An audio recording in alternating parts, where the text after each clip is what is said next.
하나님께 예배 드리겠습니다.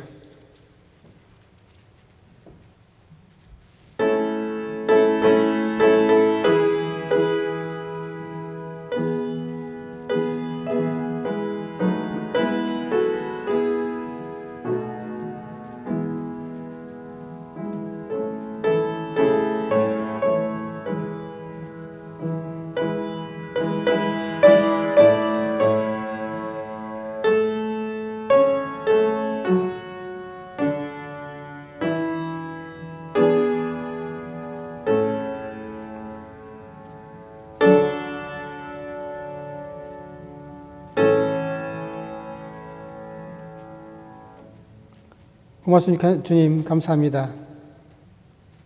이 아침에 저희들을 건강하게 깨워주시고 불러주셔서 저희들이 주님 전에 나와서 한마음 한뜻으로 예배하게 하시니 감사합니다. 저희들 주님 앞에 예배 드릴 때 이 예배에 함께 하고 계신 주님께서 이 예배를 주관해 주시고 이 예배의 모든 영광을 홀로 받아 주시옵소서. 예배에 참여하여 함께 예배 드리는 당신의 성도들 이 예배를 통해서 주님 한 사람 한 사람 축복해 주시옵소서. 예수님의 이름으로 기도드렸습니다. 아멘. 찬송가 15장입니다.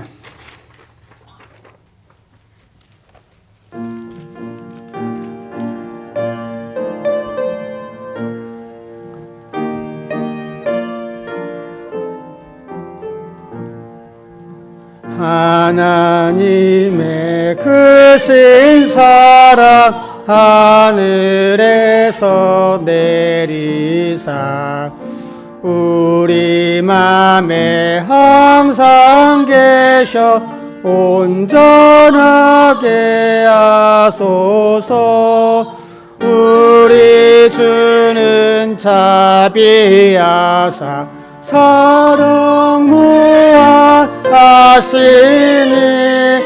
두려워서 떠는 자를 구원하여 주소서. 걱정 근심 많은 자를 성령 감화하시며 복과 은혜 사랑받아 평안하게 하소서.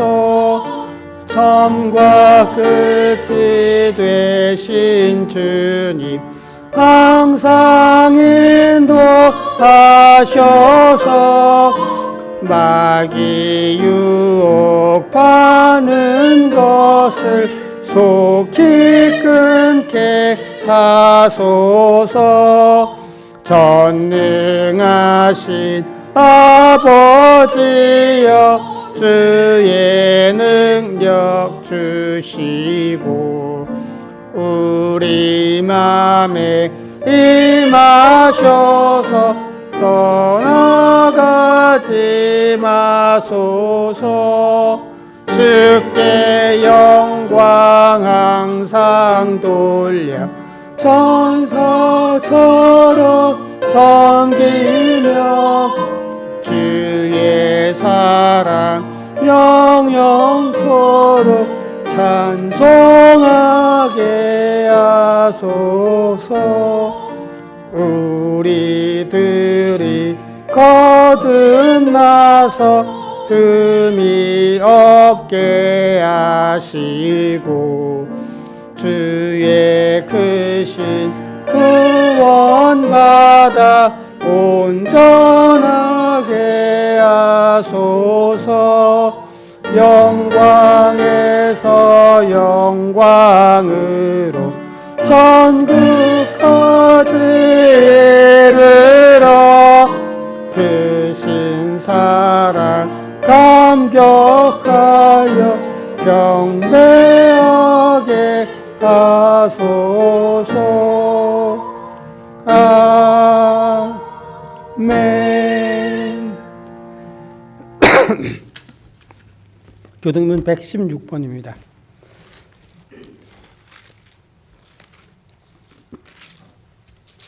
교동문 116번. 이새의 줄기에서 한 싹이 나며 그 뿌리에서 한 가지가 나서 결실할 것이요 그의 위에 여호와의 영 곧 지혜와 총명의 영이요 오락과 재능의 영이요 지식과 여호와를 경외하는 영이 강림하시리니 그가 여호와를 경외함으로 즐거움을 삼을 것이며 그의 눈에 보이는 대로 심판하지 아니하며 그의 귀에 들리는 대로 판단하지 아니하며 공의로 가난한 자를 심판하며 정직으로 세상의 겸손한 자를 판단할 것이며 그의 입의 막대기로 세상을 치며 그의 입술의 기운으로 악인을 죽일 것이며 공의로 그의 허리띠를 삼으며 성실로 그의 몸의 띠를 삼으리라. 그때에 이리가 어린 양과 함께 살며 표범이 어린 염소와 함께 누우며 송아지와 어린 사자와 살찐 짐승이 함께 있어 어린아이에게 끓이며 암소와 곰이 함께 먹으며 그것들의 새끼가 함께 엎드려 사자가 소처럼 풀을 먹을 것이며 젖 먹는 아이가 독사의 구멍에서 장난하며 젖될 아이가 독사의 굴에 손을 넣을 것이라. 내 거룩한 산 모든 곳에서 해됨도 없고 상함도 없을 것이니 이는 물이 바다를 덮은 같이 여호와를 아는 지식이 세상에 충만할 것입니다. 그날에 이새의 뿌리에서 한 싹이 나서 만민의 기치로 설 것이요 그에게로 돌아오니 그가 거한 곳이 영화로우리라. 아멘. 다 같이 사도신경으로 우리의 신앙을 하나님께 고백드리겠습니다. 나는 전능하신 아버지 하나님 천지의 창조주를 믿습니다. 나는 그의 유일하신 아들 우리 주 예수 그리스도를 믿습니다. 나는 그는 성령으로 잉태되어 동정녀 마리아에게서 나시고 본디오 빌라도에게 고난을 받아 십자가에 못 박혀 죽으시고 장사된 지 사흘 만에 죽은 자 가운데서 다시 살아나셨으며 하늘에 오르시어 전능하신 아버지 하나님 우편에 앉아 계시다가 그로부터 살아있는 자와 죽은 자를 심판하러 오십니다. 나는 성령을 믿으며 거룩한 공교회와 성도의 교제와 죄를 용서받는 것과 몸의 부활과 영생을 믿습니다. 아멘. 자리에 앉아주시기 바랍니다. 이 시간은 지난 한 주간 동안 지었던 우리의 죄를 회개하고 우리의 기도의 제목을 알리는 귀한 시간입니다. 우리 각자 하나님께 기도하시겠습니다.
고맙습니다. 주님 감사합니다. 지난 한 주간 동안도 저희들을 지켜주시고 인도해 주셔서 저희들 주님의 은혜 가운데 한 주간 동안 살아갈 수 있도록 인도해 주신 것 감사드립니다. 저희들 주님의 한없는 은혜 가운데 한 주간 동안 살았는데 저희들 그 주님의 은혜를 깨닫지 못하고 주님의 은혜에 합당하게 삶을 살지 못했던 순간이 있었으면 이 시간 예배를 통해서 깨닫고 저희들의 죄를 주님 앞에 자복하고 회개하였습니다. 지금 저희들 불쌍히 여겨주시고 용서해 주시옵소서. 또한 아버지 하나님 이 시간 저희들 개인적인 기도의 제목도 하랬습니다. 특별히 한국을 위해서 기도합니다. 주님, 한국 여러 가지 혼란 가운데 있는데 주님께서 자비를 베풀어 주셔서 위정자를 비롯한 모든 백성들에게 지혜를 주시고 주님의 공의와 정의가 실천되는 우리들의 조국이 되게 하여 주시옵소서. 또한 아버지 하나님 이 시간 저희들 주님의 말씀을 들으려고 합니다. 주님 말씀해 주실 때 저희들의 생각을 붙잡아 주시고 마음을 열어 주셔서 오로지 주님의 말씀이 저희 마음밭에 떨어져서 그 말씀이 귀한 열매 맺게 하여 주시옵소서. 예수님의 이름으로 기도드렸습니다. 아멘. 찬송가 401장입니다.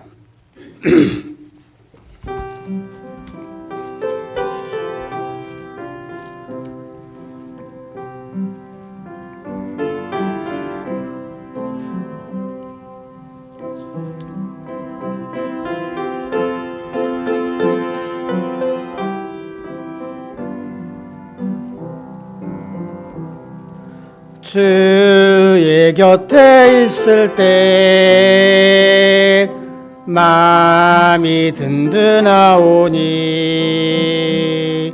주여 내가 살 동안 인도하여 주소서. 주여 주여 나를 인도하소서. 빠른 세상 살 동안 주여 인도하소서. 피난처인 예수여 세상 물결험할 때 크신 은혜 베푸사 나를 숨겨주소서. 주여 주여 나를 인도하소서. 빠른 세상 살 동안 주여 인도하소서. 세상 풍파 지난 후 영화로운 나라와 눈물 없는 곳으로 들어가게 하소서. 주여 주여 나를 인도하소서. 빠른 세상 살 동안 주여 인도하소서.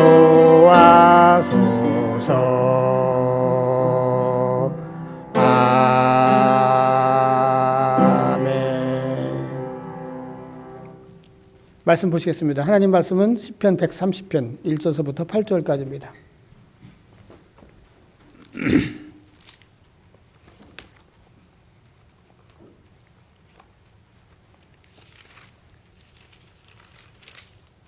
시편 130편 1절서부터 끝절 8절까지입니다. 저와 여러분이 한 절씩 교독하겠습니다. 여호와여 내가 깊은 곳에서 주께 부르짖었나이다. 주여 내 소리를 들으시며 나의 부르짖는 소리에 귀를 기울이소서. 여호와여 주께서 죄악을 지켜보실진데 주여 누가 서리이까. 그러나 사유하심이 주께 있음은 주를 경외하게 하심이니이다. 나 곧 내 영혼은 여호와를 기다리며 나는 주의 말씀을 바라는도다. 하순이 아침을 기다림보다 내 영혼이 주를 더 기다리나이다. 참으로 하순이 아침을 기다림보다 더하도다. 이스라엘아 여호와를 바랄지어다. 여호와께서는 인자하심과 풍성한 속량이 있음이라. 그가 이스라엘을 그의 모든 죄악에서 속량하시리로다. 아멘. 자리에 앉아주시기 바랍니다. 예배 참석하신 모든 분들을 주님의 이름으로 축복합니다. 저희들 대강절을 보내고 있습니다. 지난주에 말씀드렸듯이 유앙겔리온, 헬라어로 유앙겔리온이라고 하는 복음이라고 하는 유앙겔리온은 원래 기독교 용어가 아니라 로마의 정치적 용어라고 말씀드렸습니다. 황제가 출생하거나 황제가 왕으로 즉위하거나 혹은 로마가 승전했을 때 그 승리의 소식을 기쁜 소식 해서 유앙겔리온이라고 불렀는데, 이걸 기독교에서는 황제가 즉위하고 출생하고 이게 아니라, 이게 진정한 기쁜 소식이 아니라 그리스도의 이 땅에 오심, 그리스도가 이 땅에 탄생하신 것, 이것을 진정한 기쁜 소식, 복음이라고 믿으며 이것 유앙겔리온이라고 하는 로마의 정치적인 용어를 기독교에서 차용했다라는 말씀을 드렸습니다. 뿐만이 아니라 대강조를 의미하는 라틴어 아드벤투스도 마찬가지예요. 원래는 이게 기독교 용어가 아니라 로마의 용어였어요. 정치적 용어였어요. 아드벤투스라고 하는 말이 오다라고 하는 뜻인데, 당시 황제가 즉위해서 각 마을을 시찰하러 갔을 때 황제가 우리 마을에 온대 라고 했을 때 그때 아드벤투스 이렇게 했단 말이죠. 혹은 황제 전쟁에서 이기고서 개선 장군처럼 황제가 딱 이렇게 입성할 때 그때의 아드벤투스라고 이야기를 했어요. 다 이것도 역시나 황제에 관한 정치적인 용어였는데, 그래서 기독교에서는 그게 아니야. 황제가 오는 게 진짜 아드벤투스가 아니라 그리스도의 오심이 더 중요해 라고 해서 이것을 기독교의 대강절, 예수님이 오심 혹은 오신 것을 의미하는 단어로 사용을 했죠. 그래서 둘 다 공통적으로는 세상의 황제가 진짜 왕이 아니라, 세상의 주인이 황제가 아니라 예수님이 진정한 세상의 주인이시고 진정한 통치자시다 라고 하는 것이 이러한 용어들을 통해서 우리가 깨닫게 됩니다.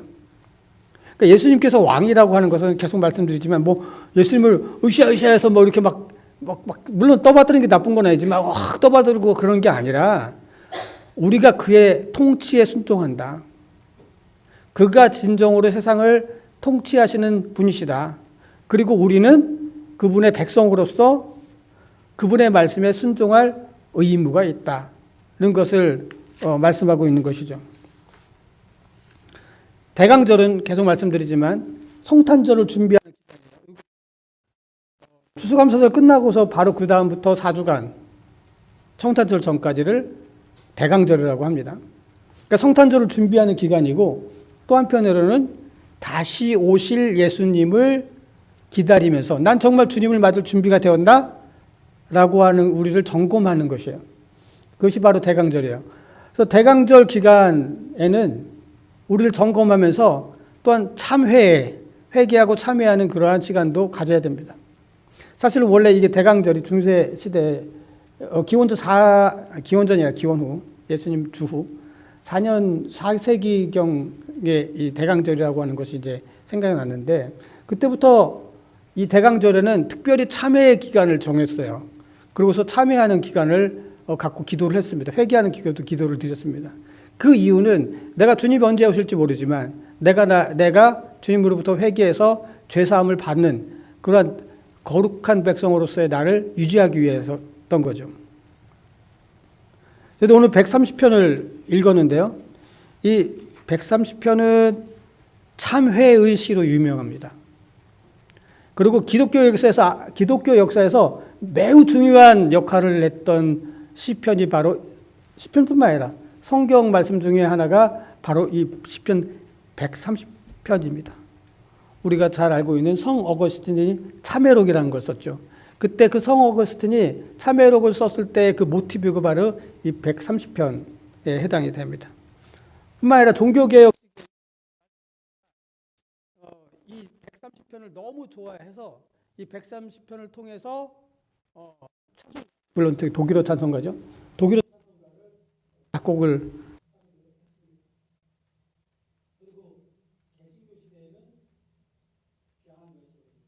요한 웨슬레.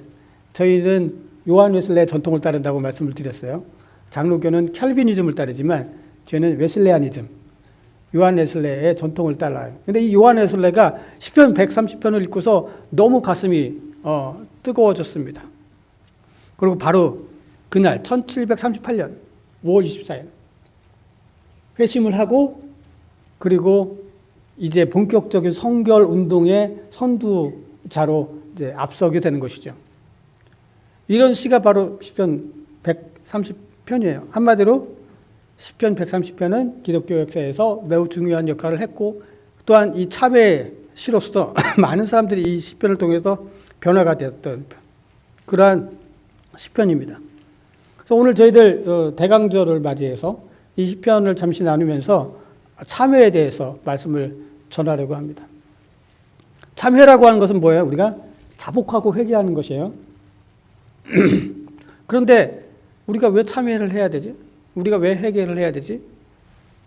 그런 생각이 듭니다. 원래 회개하라 하고 하면 기분이 별로 안 좋아요, 어딘가. 여러분들 축복합니다 이러면 기분이 좋아. 그런데 여러분 회개하세요 이러면 기분이 좀 나빠. 근데 무슨 내가 큰 죄를 졌다고 자꾸 회개하라고 하나. 나름 열심히 사는데, 착하게 사는데, 도덕적으로 윤리적으로 크게 이렇게 나쁠 거 없이 살려고 노력하고 있는데, 정의롭고 선하게 살고 있는데, 뭘 자꾸 참회하라고 하냐. 하지만, 우리가 다른 사람과 비교해서 우리가 나쁜 사람이기 때문에 참회하라고 하는 것이 아니죠. 네가 쟤보다 나빠. 그러니까 넌 회개해야 돼가 아니라 우리가 하나님 앞에 섰을 때 그때 하나님의 거룩한 하나님을 배웠을 때 우리가 죄인임을 깨닫게 되는 거예요. 아, 나는 저 거룩한 하나님 앞에 난 죄인이구나. 그래서 우리가 참여해야 된다는 것이에요. 그래서 오늘 3절에서도 여호와여 주께서 죄악을 지켜보실진데 누가 서리이까? 하나님께서 우리들의 죄악을 이렇게 살펴보시면 누가 과연 의롭다고 나올 수가 있겠냐는 것이죠.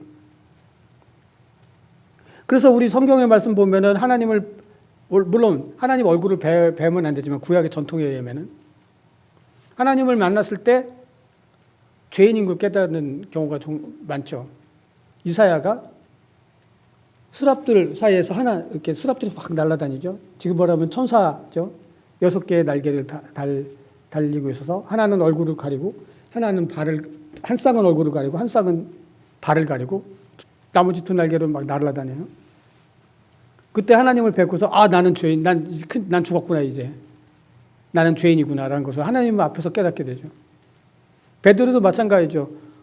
자기가 처음에 예수 그리스도의 부르심을 받았을 때 물고기를 한 마리도 못 잡았는데 예수님께서 깊은 곳으로 가서 그물을 내려라 라고 했을 때 그가 그물을 내리고 정말 배가 가라앉을 정도로 많은 그물이 잡히고 난 다음에 그가 나는 죄인입니다 라고 하는 그런 고백을 합니다. 그러니까 다른 사람과 비교해서 내가 죄인이기 때문에 더 나쁘기 때문에 참여하는 것이 아니라 하나님 앞에서 우리가 거룩하신 하나님을 만날 때 우리가 죄인임을 깨닫게 된다는 것이에요. 사실 여러분도 오늘 성경 말씀을 보면은 오늘 시편 제목이 있죠. 130편에 성전에 올라가는 노래 이렇게 되어 있습니다. 시편 130편의 제목이 여러분 성경책에 나와 있어요. 그러니까 그 당시에는 성전이라고 하는 것은 뭐예요? 하나님의 임재의 장소잖아요. 물론 하나님께서는 어디나 다 계시지만 성전은 특별히 하나님의 임재의 장소로서 거룩한 곳이에요. 이 순례자들이 당시의 순례자들이 하나님의 임재에 가까이 가면 가까이 갈수록 자기의 죄를 깨닫고 오늘 110편, 130편에 이 참회의 송을 노래를 불렀던 거죠. 하나님 앞에 가까이 갈수록 우리는 죄의 의인이 되는 것이 아니라 오히려 죄인임을 깨닫게 된다라고 하는 것이에요. 또 하나 그리고 그래서 우리가 왜 참여해야 되냐? 우리가 다른 사람들과 비교해서 우리가 더 도덕적이지 못해서가 아니라 거룩한 하나님께 가까이 나아갈수록 우리의 죄가 드러나기 때문에 요한복음에서도 그렇잖아요. 난 세상의 빛이다.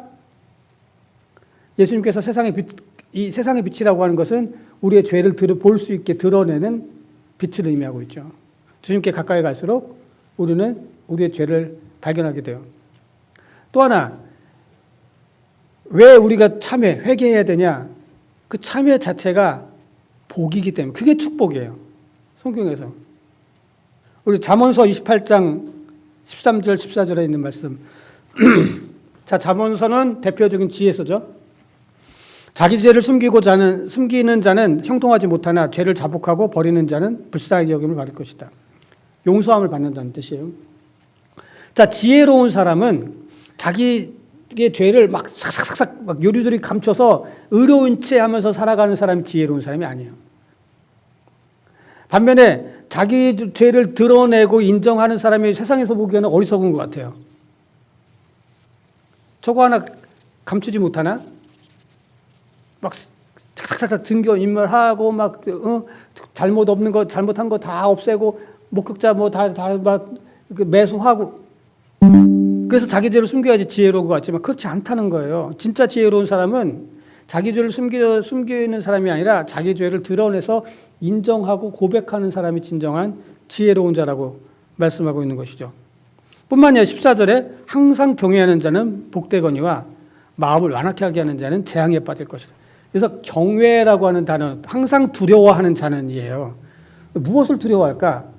어떤 사람들은 잠언서의 주제가 여호와를 경외하는 자는 지혜로운 자다라고 했기 때문에 하나님을 경외하는 것으로 해석하려고 하지만 대다수의 잠언을 전공한 학자들은 그렇게 보지 않아요. 여기 목적어가 없어요. 무슨 뜻이냐면 자기가 항상 두려운 마음을 갖고 살아가는 거예요. 항상 두려운 마음을 갖고.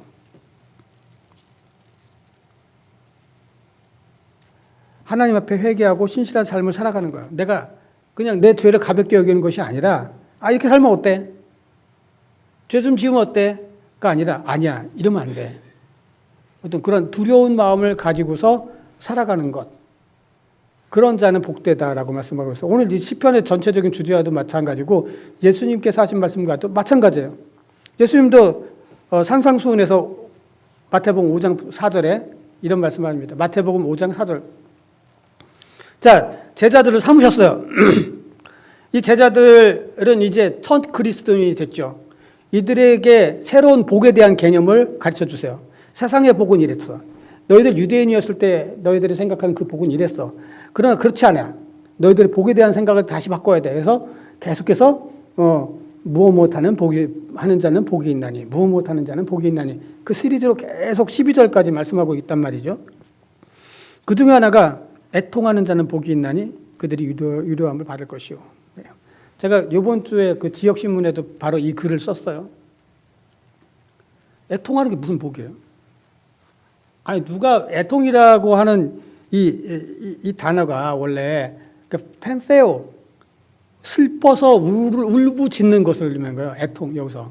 그냥 약간 감정적으로 슬퍼져서 눈물 찔끔이 아니라 슬퍼서 울부짖는 거. 그것을 애통이라고 지금 기록하고 있어요. 더군다나 이 단어는 동사 형태가 미완료형이에요.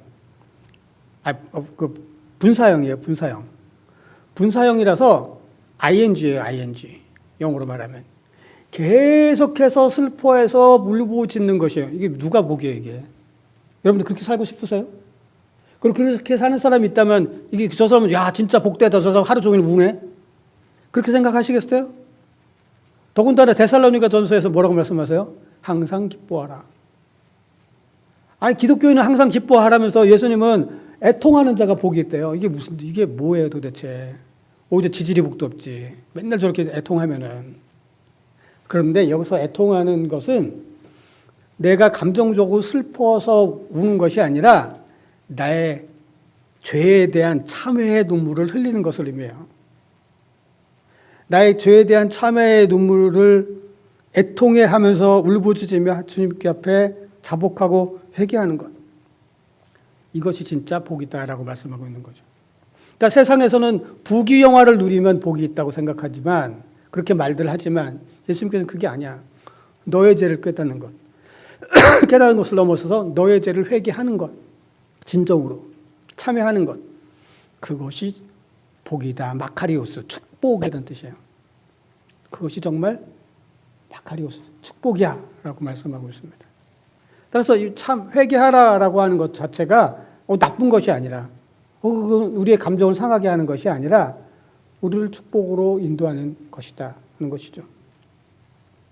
또 오늘 말씀 보면은 5절 6절에 보면은 계속 나와 있죠. 주님을 기다린다. 여호와를 기다리며 나는 주의 말씀을 바란다. 파수꾼이 아침을 기다림보다 오늘 말씀 5절 6절이요. 오늘 말씀에 기다리다라고 하는 말씀이 계속해서 반복이 되고 있습니다. 예수님께서 이미 구약에 예수님께서 오신다, 메시아가 오신다라고 말씀했는데 그 말씀이 결국 이루어졌죠. 이제 신약에서 뭐라고 말씀하세요? 예수님께서 다시 오신다라고 말씀하고 있어요. 그 말씀도 이루어질 것이에요. 그것을 이제 다시 오실 예수님을 우리는 기다리는 자들이에요. 근데 이 기다리다라고 하는 이 히브리어 카바라고 하는 뜻은 원래 뭘로 묶어놓다는 뜻이기도 하거든요. 그러니까 묶어놓으면 흔들림이 없잖아요. 뭐 이렇게 자꾸 왔다 갔다 흔들리면 기둥에다만 묶어놓으면 그냥 안 흔들리잖아요. 그런 것처럼 흔들림 없이 굳건히 서서 기다리다라고 하는 그런 의미가 됩니다. 따라서 우리는 굳건히 흔들리지 않고 주님을 기다리고 있는가? 점검을 봐야 돼요. 왜냐하면 성경에는 기다리다가 실패한 사람들이 많거든요. 우리가 뭐 마태복음에 나와 있는 그 10처녀에 비유해서 5처녀도 기다렸어요. 신랑을. 실패했죠. 지난번에 예전에 말씀드렸던 말씀 사무엘상 13장에 대표적인 거죠. 사울이 블레셋하고 전쟁을 하려고 하고 있어요. 그런데 전쟁하기 전에 반드시 번제를 먼저 드리고 난 다음에 전쟁을 해야 돼요. 왜냐하면 이 전쟁은 하나님께 속한 전쟁입니다 라고 하는 거예요. 나의 욕심 때문에 하는 전쟁이 아니라 하나님께 속한 의로운 전쟁입니다 라고 하는 그런 의미가 거기 있어요. 그런데 왕은 제사를 드릴 수가 없어요. 제사장이 제사를 드릴 수 있죠. 당시 사무엘은 사사이면서 제사장이었어요. 사무엘이 내가 7일 동안 기다려. 내가 7일 후에 올게. 나 기다리고 있어. 라고 했습니다. 근데 블레셋이 전쟁하려고 대치하고 있는데 거기 보면은 블레셋 군사가 마치 바다에 모래알처럼 많았다라고 말씀하고 있어요. 이스라엘 백성들의 군대 사기가 확 떨어져 버렸죠. 저렇게 많은 군대를 어떻게 이겨? 그리고 계속 말씀드리지만 블레셋은 철기 문화였어요.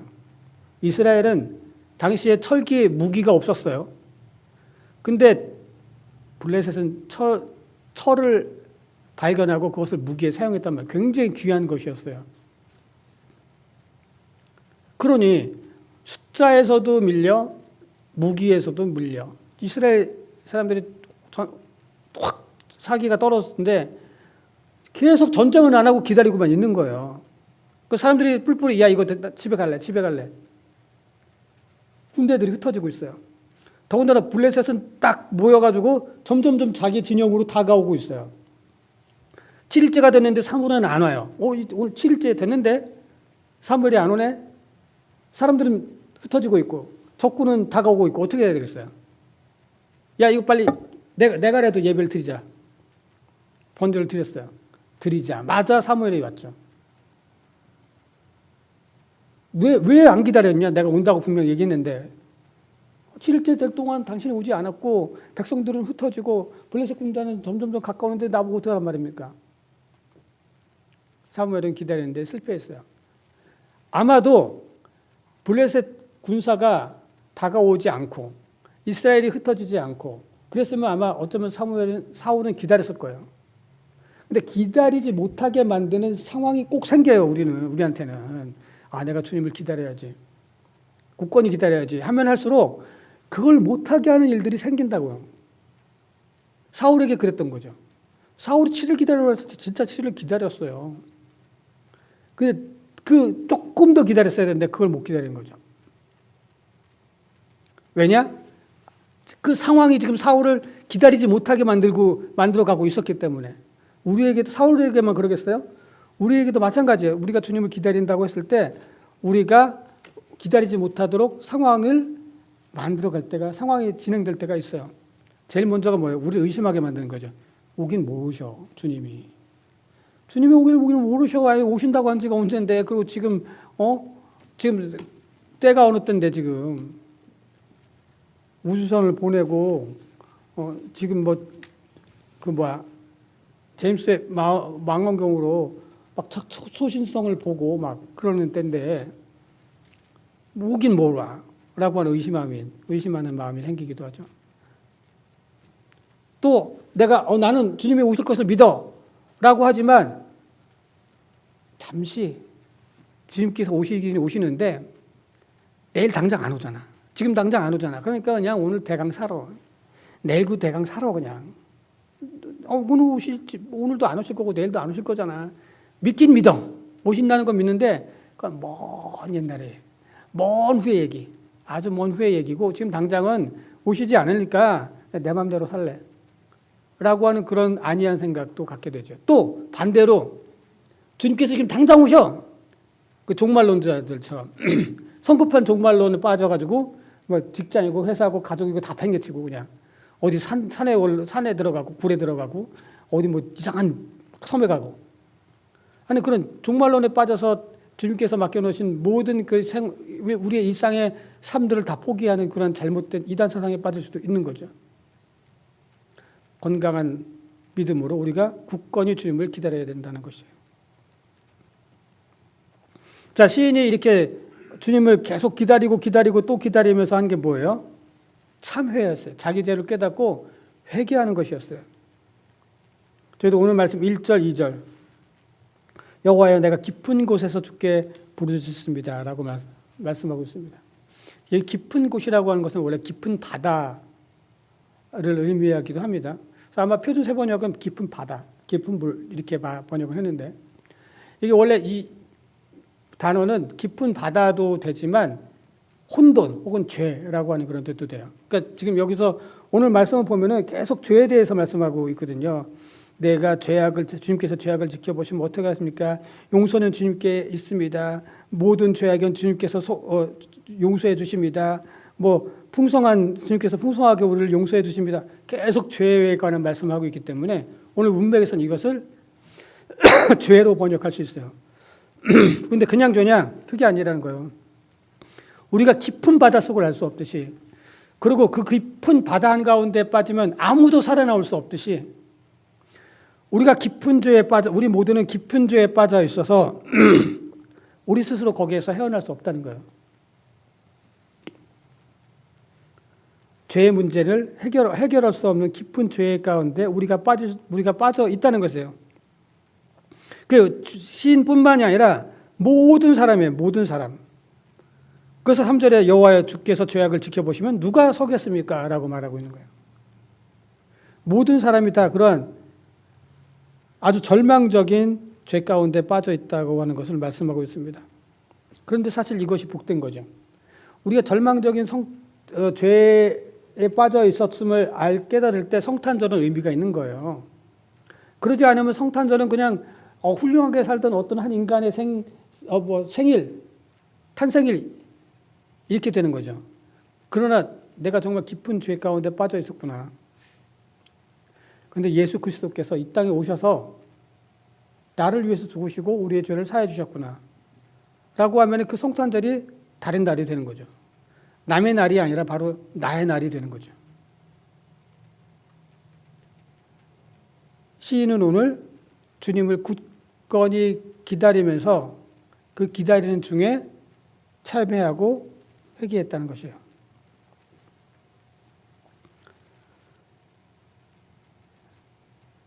또한 4절에 보면은 사유하심이 주께 있음을 주를 경외하게 하십니다.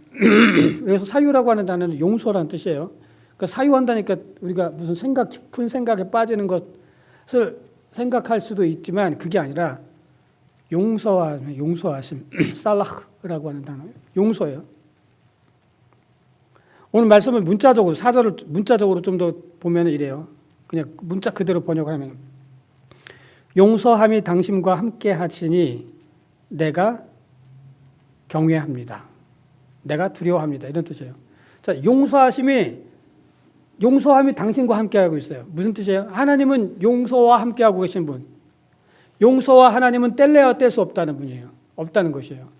하나님께서 언제나 용서해 주세요. 우리가 참여하고 회개하면은 우리를 늘 용서해 주세요.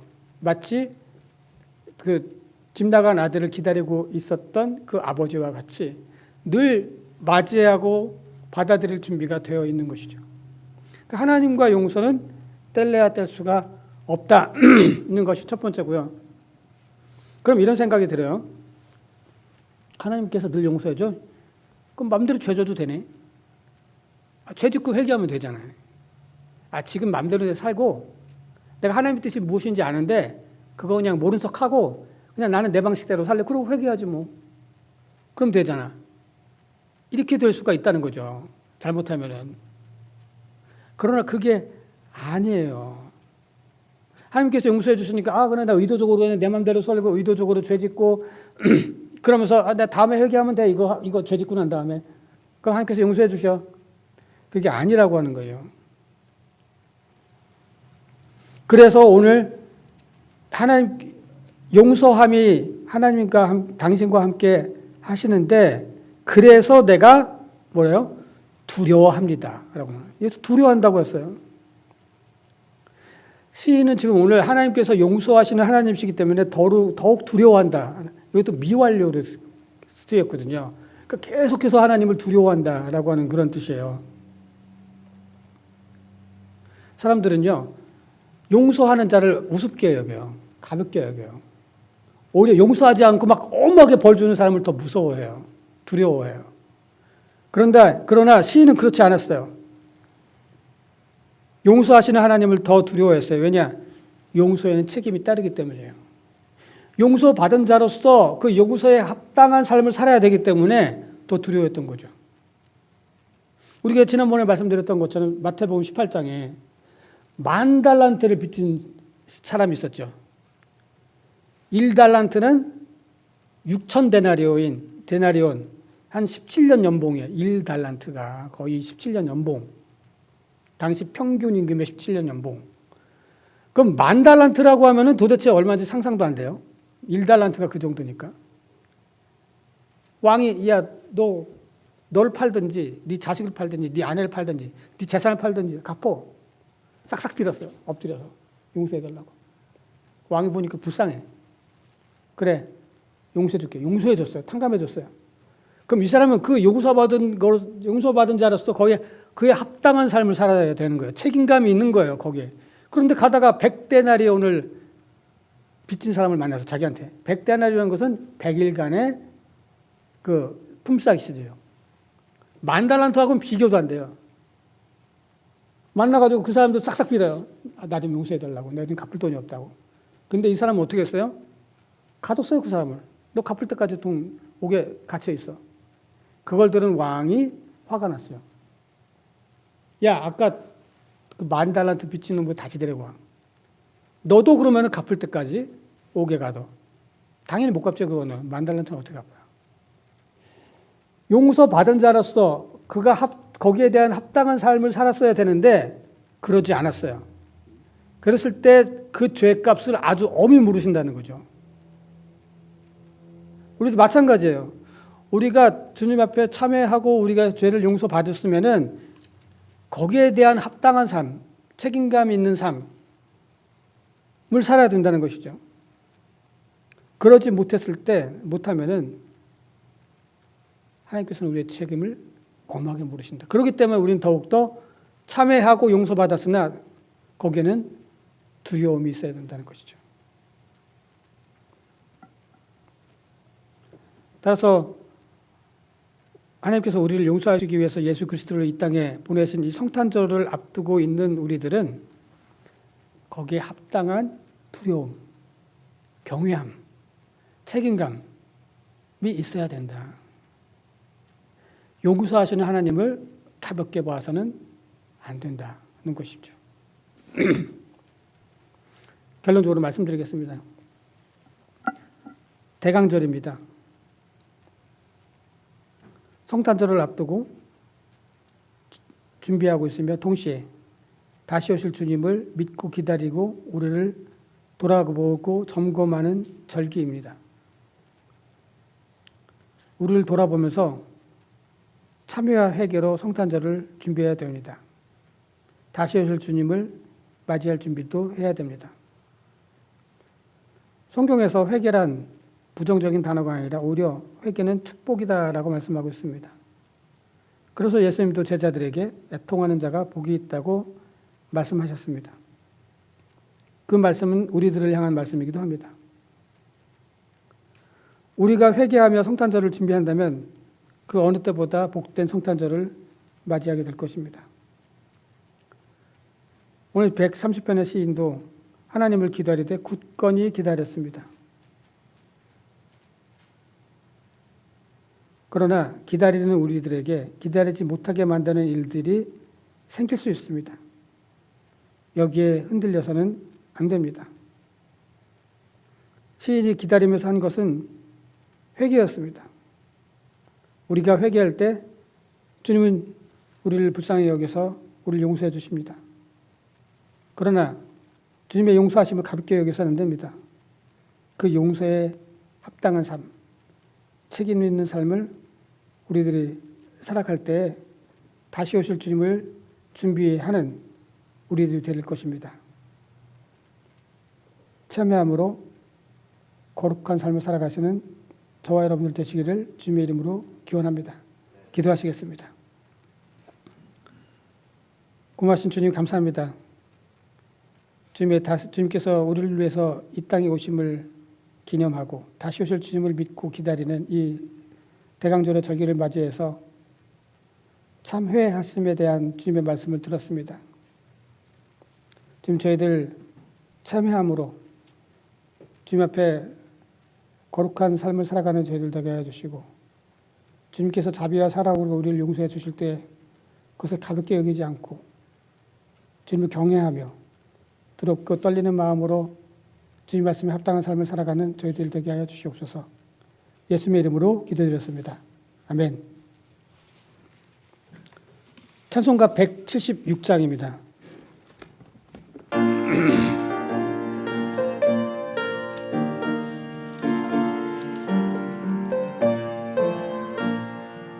주 어느 때 다시 오실는지 아는 이가 없으니 등 밝히고 너는 깨어 있어 주를 반겨 맞으라. 주 안에서 우리 몸과 마음이 깨끗하게 되어서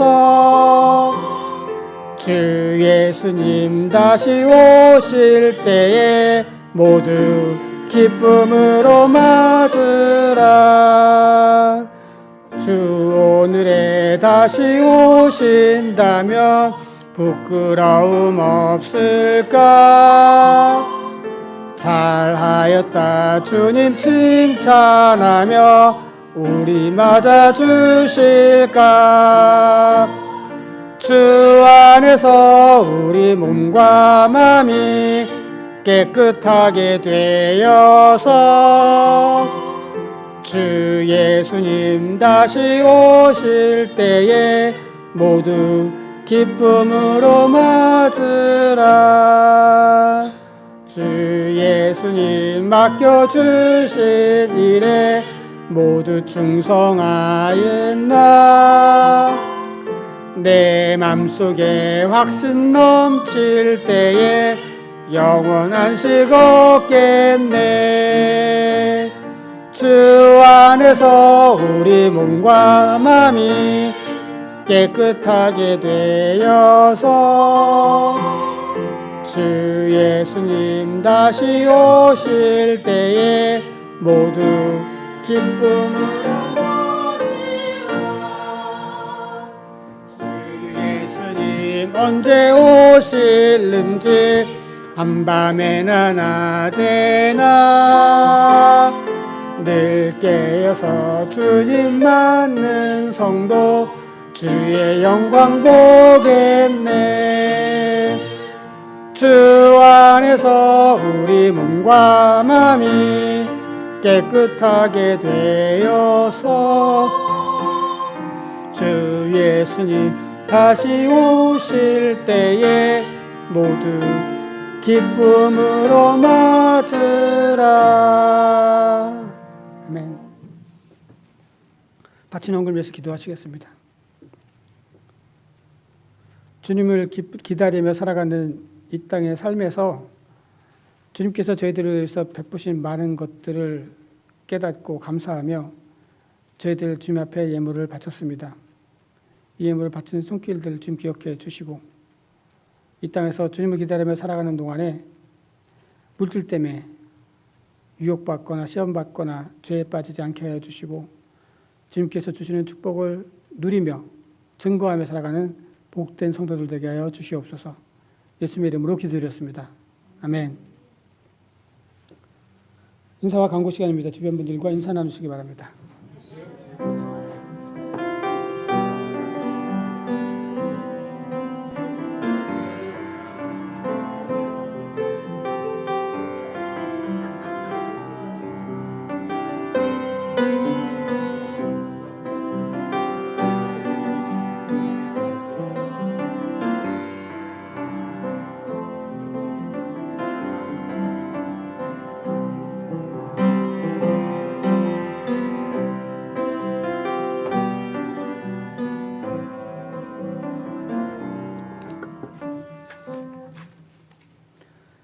예배에 참석하신 모든 분들을 주님의 이름으로 환영합니다. 2025년 교회 달력이 나왔습니다. 예배 후 가져가시기 바랍니다. 오늘 저희들 예배 후에 친교 후에 저희들 크리스마스 추리를 하려고 합니다. 여러분들 시간을 내주셔서 도와주시기 바랍니다. 다른 광고 말씀 없으시면 다 같이 일어나셔서 찬송가 447장 찬송하신 후에 축도로 예배 마치겠습니다.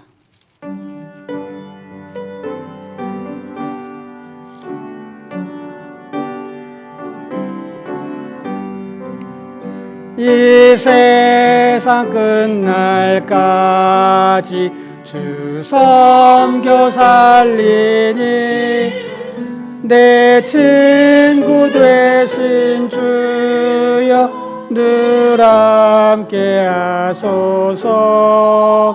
주 나와 함께 하면 전쟁도 겁없고 주 나를 인도하면 늘 안심하리라. 나 주를 따를 때에 주 약속하신 것 그 영광 중에 모두 이루어 주소서. 나 주의 뒤를 따라 섬기며 살리니 그 크신 은혜 속에 날 인도하소서. 이 세상 온갖 시험 내 마음을 흔들고 저 악한 원수들이 안팎에 있으나 주 나를 돌보시사 내 방패 되시고 내 옆에 계신 것을 늘 알게 하소서. 저 영광 빛난 곳을 주 허락했으니 그 허락하신 곳을 늘 사모합니다. 끝까지 쉬지 않고 주 따라가리니 주 넓은 사랑으로 늘 인도하소서.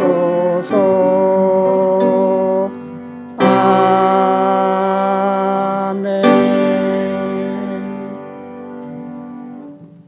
기도하시겠습니다. 지금은 우리를 위해서 십자가에 달려 돌아가신 예수 그리스도의 은혜와 이 땅에 하나밖에 없는 독생자를 우리를 위해서 보내주신 하나님의 무한하신 사랑하심과 우리를 도우시고 인도하시는 성령님의 감화 감동 역사하심이 이 대강절을 맞아 주님을 기다리며 참여함으로 온전히 우리를 준비하기로 작정하고 돌아가는 당신의 성도들과 그리고 그들의 가정과 그들의 생업과 그리고 이 교회 위에 영원토록 함께 하시기를 간절히 축원하옵나이다. 아멘.